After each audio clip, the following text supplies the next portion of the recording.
I'm Miwa Messer. I'm the producer and host of Poured Over, and Catherine Chidgey has done, well, a very cool kind of genre bending book. And you might feel a little bit like the language reminds you of maybe 1984 or The Handmaid's Tale, or even a little bit like Ishiguro's Never Let Me Go. But I promise you, you have not read this book before. It's an alternative 1979 in the UK, and we're going to focus on a couple of the characters, a little boy called Vincent and also a young woman called Nancy. And Catherine, I'm really excited to talk to you about this, spoiler free, of course, but I'm wondering how you picked 1979 for this book. It's a Yeah, really hi, Miwa. specific year. Hi. It is really specific. It's really nice to be talking with you.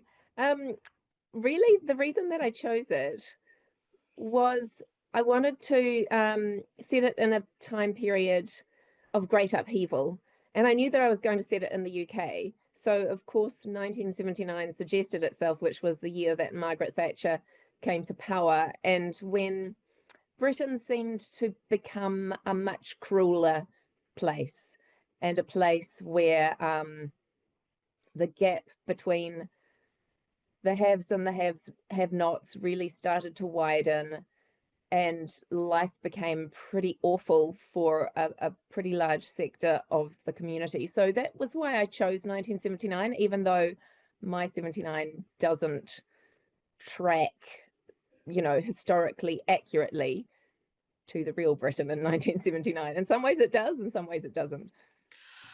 I really kind of enjoyed that though, and there are a couple of markers in time that we are not going to talk about right now. But there were a couple of time markers that make it very clear early on that we don't know exactly the terrain that we're in.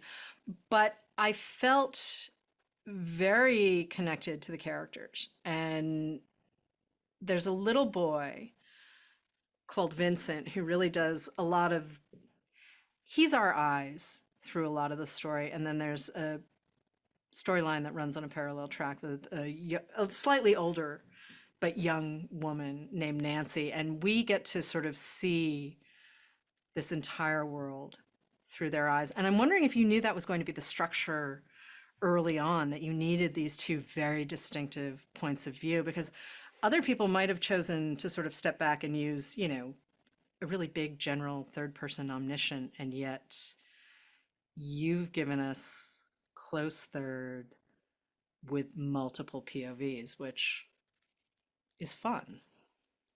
Yeah, it's something I've done in a few of my books. Mm-hmm.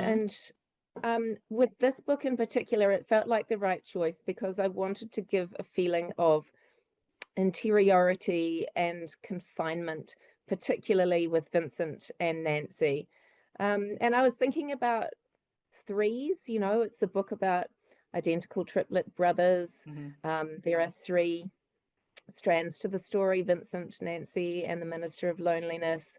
There are three important books within the book, Mm-hmm. and that's how I structured the sections. So I knew really early on that I wanted the story to unfold in three sections, and those sections are named after the books that appear in the story. So Mm-hmm. the first section is the Book of Dreams, and the Book of Dreams is a kind of ledger that the women who look after Vincent and his brothers in this secluded children's home Mm-hmm. record the boys' dreams in every day. So the boys are looked after by Mother Morning, Mother Afternoon, and Mother Night, another Mm-hmm. set of three.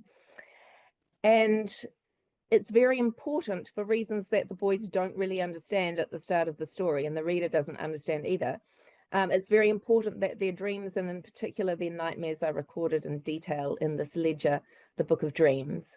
But that section of the story also refers to the time in the boys' lives when they exist in this state of dreamy unknowing, and they Mm-hmm. don't understand who they are and what the significance of the home is where they've grown up, and that's the only home they've ever known, and the mothers are the only parental figures they've ever known.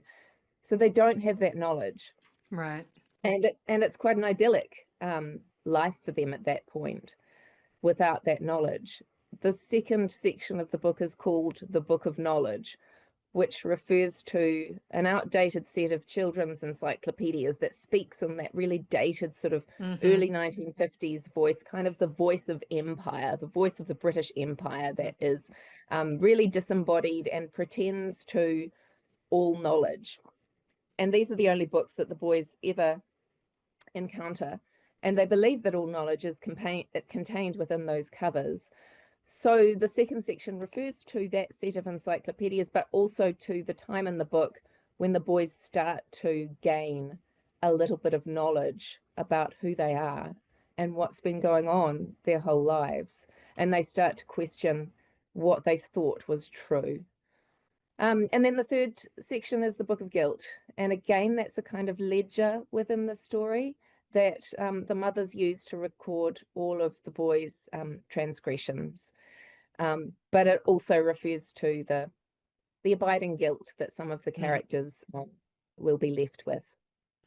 I have to say, I did laugh a little bit when I realized that sort of this classic Antarctic exploration story was going to be a little bit of the subtext for the boys, because I feel like, there is a certain generation, both Americans and Brits, who grew up on this like exploration thing, right? And Antarctica at the time, not that it's you don't suddenly jump on a plane and go to Antarctica, and it is still complicated to travel there and travel across it, but it was kind of legendarily like Everest and Antarctica. Those were the great symbols of adulthood and things that young men everywhere aspired to. And yeah, and of sacrifice, right? the story that the boys are taught is the story of Captain Scott's doomed expedition, and their home is called Captain Scott Home for Boys. And so they learn that it's a fine and noble and very British thing to sacrifice yourself for your comrades. So they learn about the story of Captain Oates, who knows that only so many of the party can survive, and so he chooses to walk out into the snow and says, I'm just going out and I may be some time, very politely, and then disappears. So this is the kind of lore that the boys are growing up learning from the Book of Knowledge. And it is, I mean, one of the things I appreciate, beyond the fact that you chose sort of your own alternate 1979, is the fact in 79, we're not online, obviously, the way we are now. I mean, computers were the size of full rooms and ran off of punch cards, right? Like personal computing as we know it now didn't really exist. Certainly, cell phones hadn't quite shown up. And when they did show up, they were the size of shoeboxes and really kind of ridiculous.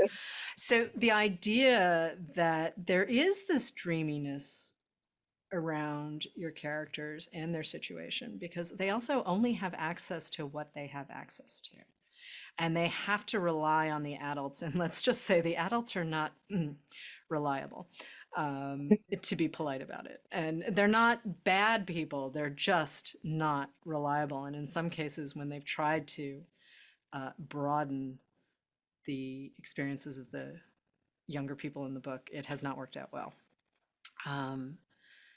But when you were creating or sitting down to create this world, how much did you have? Right, you explained that why you wanted to pick the time period.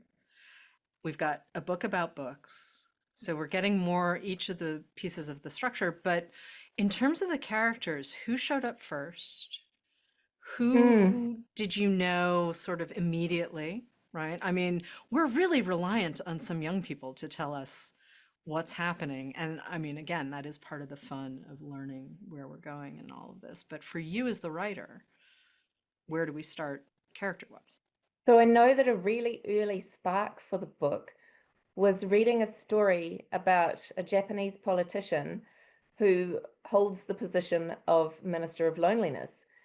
And being a kind of magpie writer that I am, I seized on that and thought, oh my God, what is that? That sounds amazing. And I want to put that in a book. And so I kind of tucked it away. And then somehow these things magically present themselves to me when I'm thinking about a new book. And I'll remember those little little gems, those little nuggets that I've tucked away, and I'll realize, oh yes, that belongs in this book, and there was a reason that I tucked that away. Mm-hmm. Weirdly, when I was writing the book, the same position was created in the UK.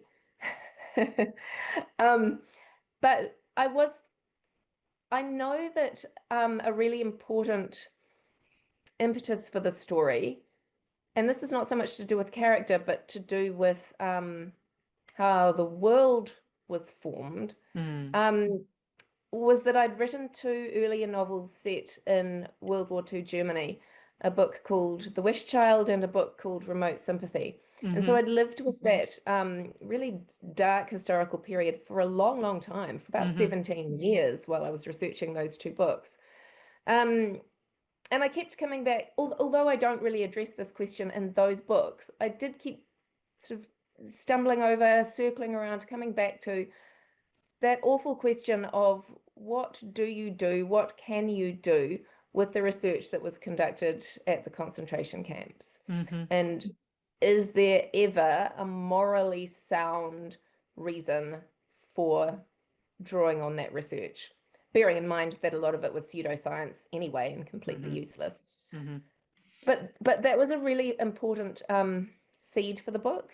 And then the boy, yeah, I kind of decided that I wanted to think about that also endless question and unanswerable question of nature versus nurture.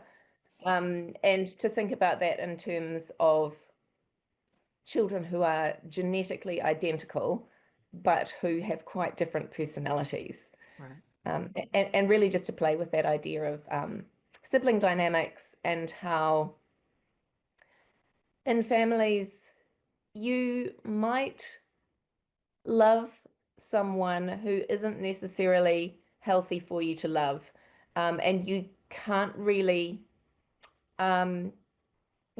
choose who your favorites are going to be. And this is the dynamic with the boys, that Vincent, who's our main narrator, Mm-hmm. um, loves his brother William better than he loves his brother Lawrence. And he knows that William is not necessarily a kind person, and he knows that William might be kind of dangerous even, Mm. but he can't help who he loves. Right. But watching the sibling relationship unfold, um, there's some surprising turns. I mean, certainly triplets are still their own people. I love the idea that they had to each be dressed in a certain color because otherwise no one could tell them apart. And I'm thinking, well, they could have really wrought havoc on everyone else if they had, been able to choose different clothing or had swapped their clothing because they are really identical. But also watching Vincent navigate his own self identity or sense of self when he has these exact mirror image siblings. Um, I got very attached to that kid. I got very, very attached to Vincent. And I'm wondering if maybe you have a favorite brother because I sort of feel like maybe. I think it is Vincent. It has to Yeah, be Vincent. I mean, right. as you say, he is the eyes of the Hmm. story, and I always feel a real affinity and tenderness for my narrators. I do have a soft spot for Lawrence too, who's the Mm, gentle brother, and right. who is the brother who is kind of always sidelined a bit and left out of the threesome. So I do feel an affinity for him as well. But yeah, with Vincent, I just loved exploring a character who is that age, so he's 13, Hmm. and um, it's such an interesting time of life for me to think about when a child is kind of looking in two directions. So they're definitely still within childhood. They still have Hmm. a foot firmly planted in childhood, but they're also looking towards the adult world and towards who they might become, the kind of person they might become, and looking for people to act as role models and to demonstrate to them how you act in the adult world, and the people that are within Vincent's sphere and not necessarily the best the best role models. And then along comes the Minister of Loneliness. And I really loved writing her character too, and seeing her change and develop over the course of the book, and seeing her become a better person and the kind of person that Vincent can look up to. She was a surprise for me. I was expecting a different experience, but she was a pleasant surprise. And I do, I appreciated her arc. I appreciated that she did evolve in a direction that I was not expecting. She's a nice counterbalance, actually, to the kids too, because here's an adult who's also learning. We don't often get that, where it's like, well, clearly the children are all coming of age, and it's like, well, coming of age can happen later in life too, because she genuinely believes in what she's doing. She just understands that the context is not what she thought it was. And that to me is really interesting, where it's like, well, books are kind of the ultimate contextual layer for anyone, right? Like, this is how you figure out that the world is possibly bigger than you thought it was. Unless, of course, you're relying on encyclopedias that are 40 years out of date. Yeah, she doesn't have all the facts at her fingertips either. She knows more than the boys do, but certain truths have been kept from her as well. And as these truths gradually dawn on her, she realizes how she's been complicit in this system that has been unfolding since the war. And she has to, make the decision about whether she's going to keep looking the other way, or whether she's going to speak up about the injustices that she now knows are being perpetrated. It's a thread that runs through a lot of my work, actually, that idea of ordinary people looking the other way, or this concept of willful ignorance that we as humans seem so easily able to indulge in, that if there's something terrible happening on our doorstep, it's quite easy for us just to pretend, well, it's nothing to do with me, I don't want to get involved in that, or it could be dangerous for me to get involved in that, so I'll just stay in my lane, and I won't speak up. Right. And I'm at one point in the book, Vincent actually addresses the ordinary people, and kind of points the finger at them. And I guess that's what I'm doing as a writer too. And I'm an ordinary person, I include myself in that population. And a question that I kept asking myself as I was writing this book is, what would I have done? And can I honestly say that I would have fallen on the right side of history? And I can't say that. And I want the reader to ask themselves that too. Which side of the line would I be standing on? What would I do given this knowledge? Can we talk about for a second literary influences for you? Not just this book, but for you, Catherine, as a writer and a teacher and a translator. This is your ninth novel. It is different in feel, say, than Pet, which is kind of a more traditional coming of age story, which was also recently published here in the States. How do we get to this place where we get beautiful sentences and also a slightly genre bending cinematic reading experience? A lot of reviews of my books point out that each book feels totally different from the last. And I guess that's true. And I kind of feel like, but why wouldn't they be? Right, why wouldn't I right. want to do something different with each new book? I do like to challenge myself to try something that I haven't tried before. And certainly with the Book of Guilt, I'd never dipped my toe into dystopian fiction before. Right. It's kind of dystopia light, I guess. And with Pet, I didn't quite realize as I was writing it, but my publisher told me after I'd finished it that, well, this is a psychological thriller. Because publishers like to be able to pigeonhole books into certain genres so as to be able to market them Mm-hmm. effectively. But yeah, I really just like to keep challenging myself and to Mm-hmm. try something new. In terms of literary influences, my biggest hero is always going to be the New Zealand writer Jeannette, Yeah. who's, I mean, her prose is just so beautiful and so um, poetic and so carefully wrought and rich with imagery Mm-hmm. and symbolism. Um, so yeah, she was a really early influence, as was the Australian novelist Peter Carey, Mm-hmm. who also writes quite beautiful poetic prose and has a knack for a big, amazing, stunning scene like a glass cathedral floating Mm-hmm. down a river on a boat, you know? I really love the idea of that big, amazing finish or that big, amazing, gorgeously poetic scene. Um, I lived in Berlin in the early to mid 1990s for 3 years, Mm-hmm. and um, there was a bookshop there that stocked English language fiction, and they had like shelves and shelves of Margaret Atwood. So I did have quite a steady diet of Margaret Atwood when I Mm-hmm. was um, in my early 20s and starting to take my writing seriously and starting to write what became my first novel. So yeah, I would definitely count Mm-hmm. her as an early influence too.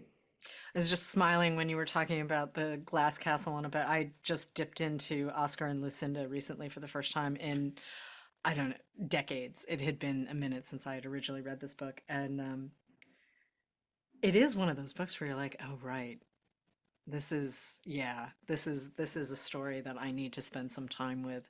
And it just, you don't always get to reread things until a lot of time has passed, and I'm thinking, huh, yeah, okay, younger me didn't quite get all of what was happening here, and not younger me Yeah. is like, oh right, this is terrific. I'm so excited about this book.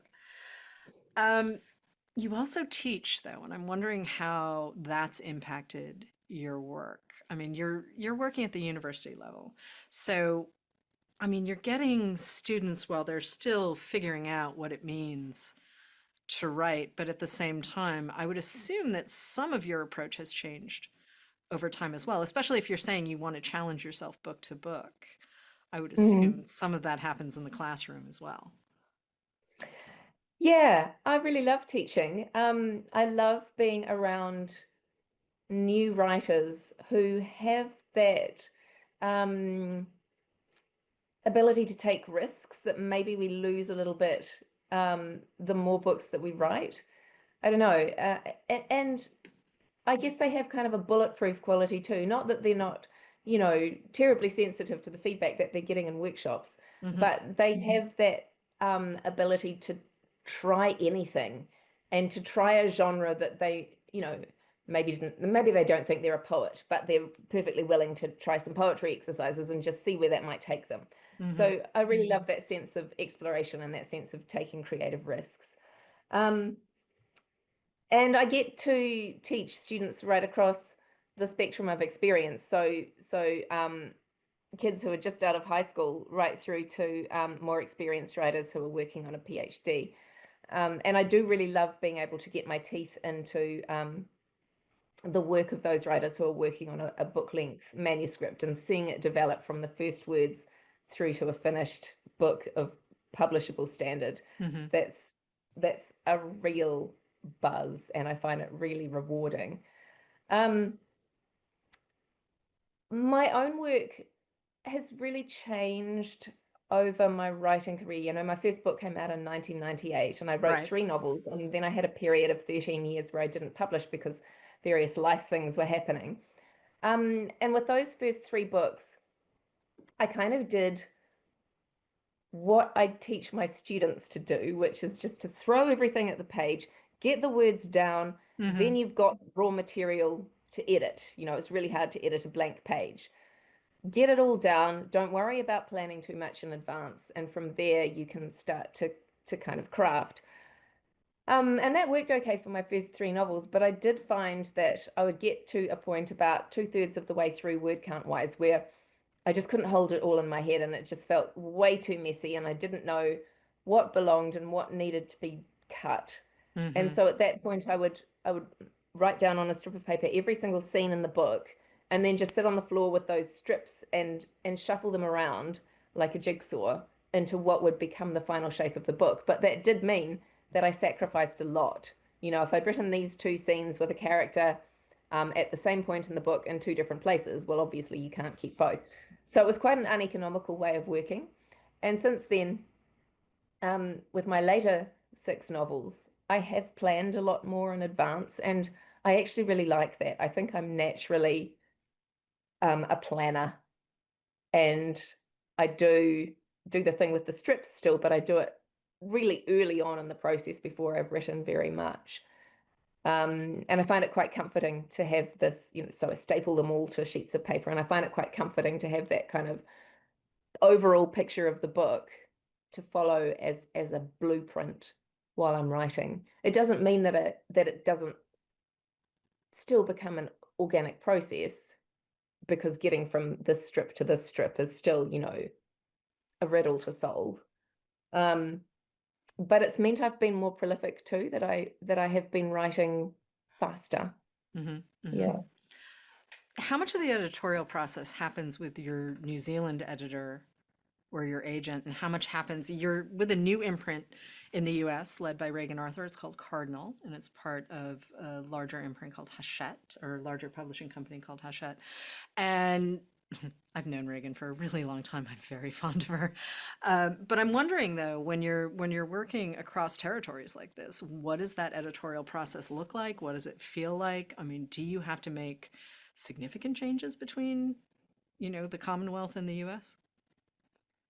No, not at all. So Yeah. the book is exactly the same apart from Yeah. the American British spelling. Hmm. It is interesting being published across territories. So I have five English language publishers for the Right. Book of Guilt. Hmm. New Zealand, Australia, Canada, Britain, and the US. Hmm. So five editors. Um, uh, and it can be challenging if I'm getting kind of conflicting advice or Right. conflicting editorial thoughts. But mostly with this book, it didn't feel too complicated, really. There was sort of overall agreement about the big picture Hmm. issues, and I don't tend to send my books to my agent until they feel pretty polished. Um, so with this, there wasn't a whole lot of stuff to change. I do show my works to a couple of novelist friends in New Zealand, and they gave me sort of earlier feedback, and there was, you know, some quite painful surgery performed based on their feedback. Hmm. But by the time it got to my actual editors, it felt like, you know, all the big stuff was in place. Okay. That's really good to hear.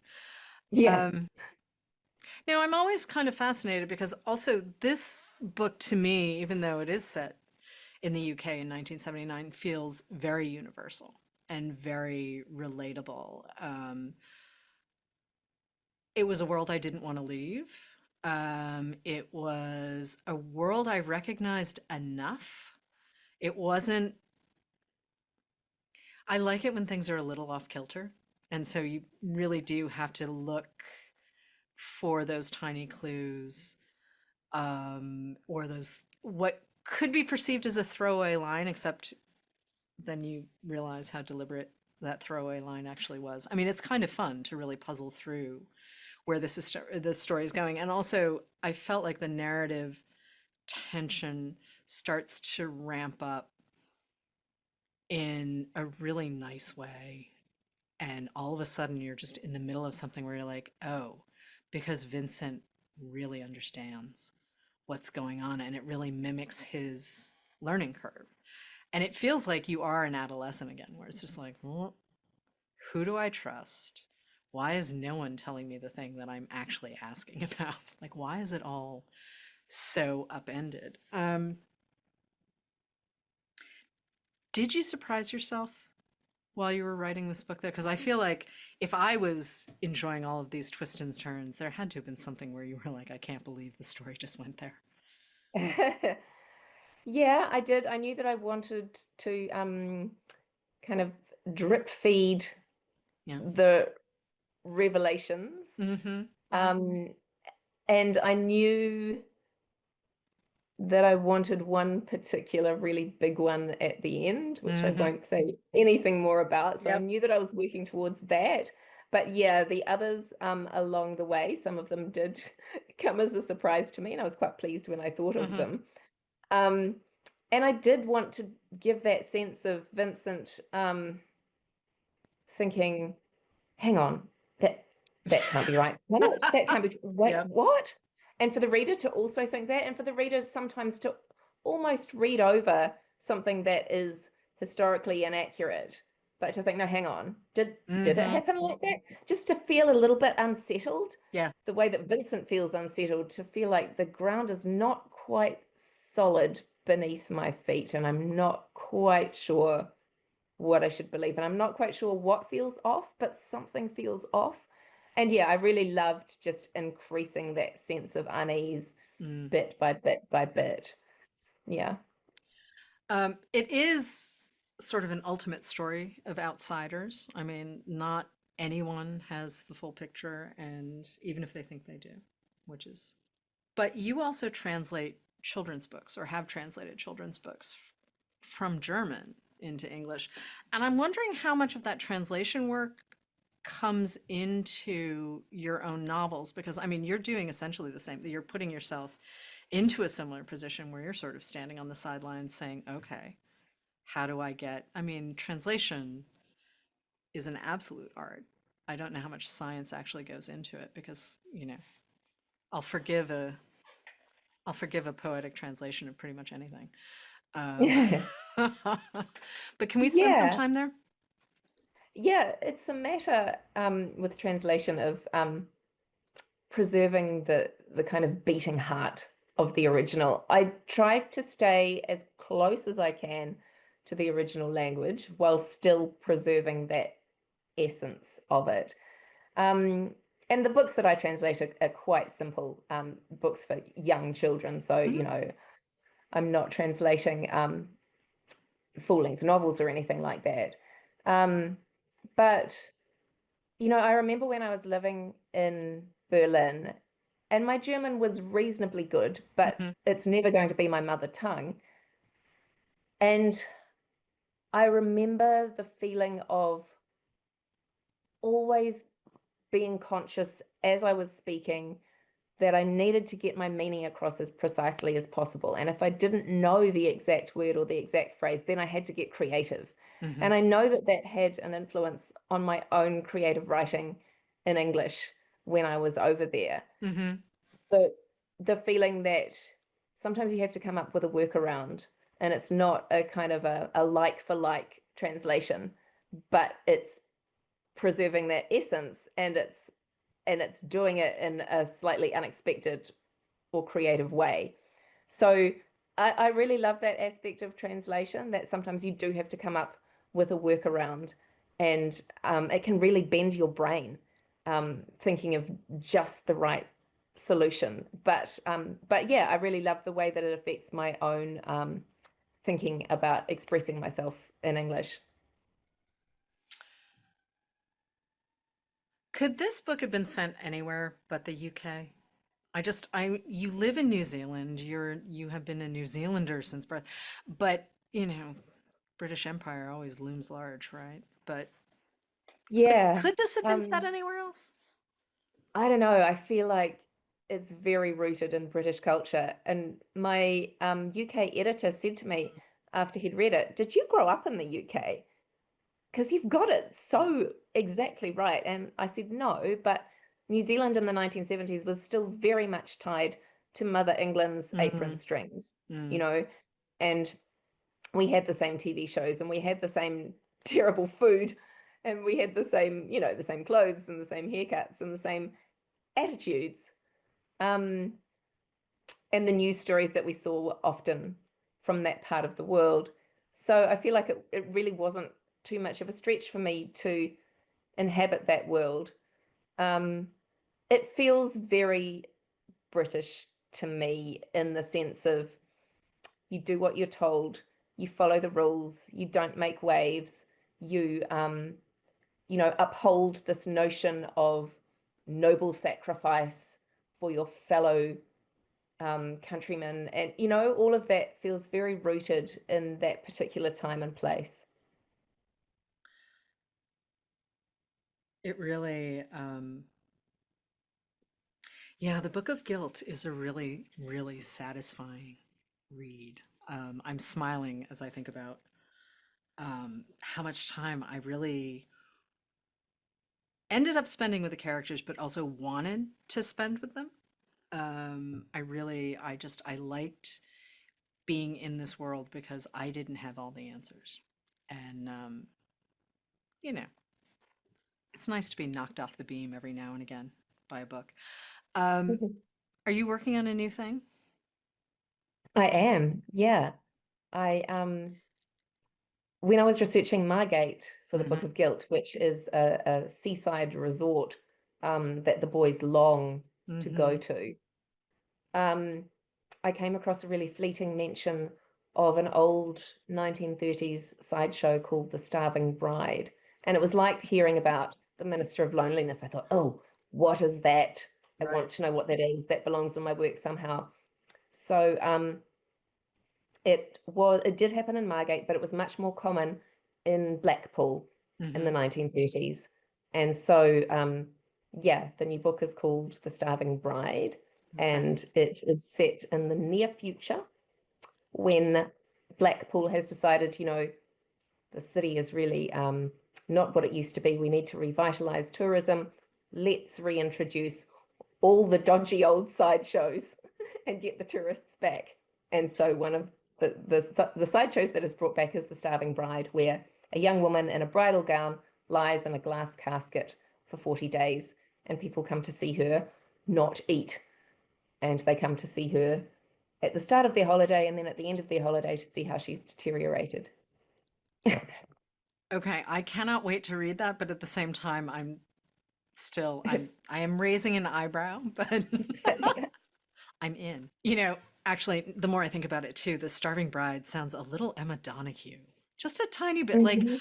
I love the idea that you're going from sort of dystopian 1979 to near future, and yet, okay. So I'll just sit patiently and wait for the new book. But Catherine, thank you so much for joining us on Poured Over. The Book of Guilt is out now. Thanks, Miwa. It's been great. Thank you for listening. Poured Over is a Barnes & Noble production. To help other readers find us, please rate and review the show wherever you listen to podcasts.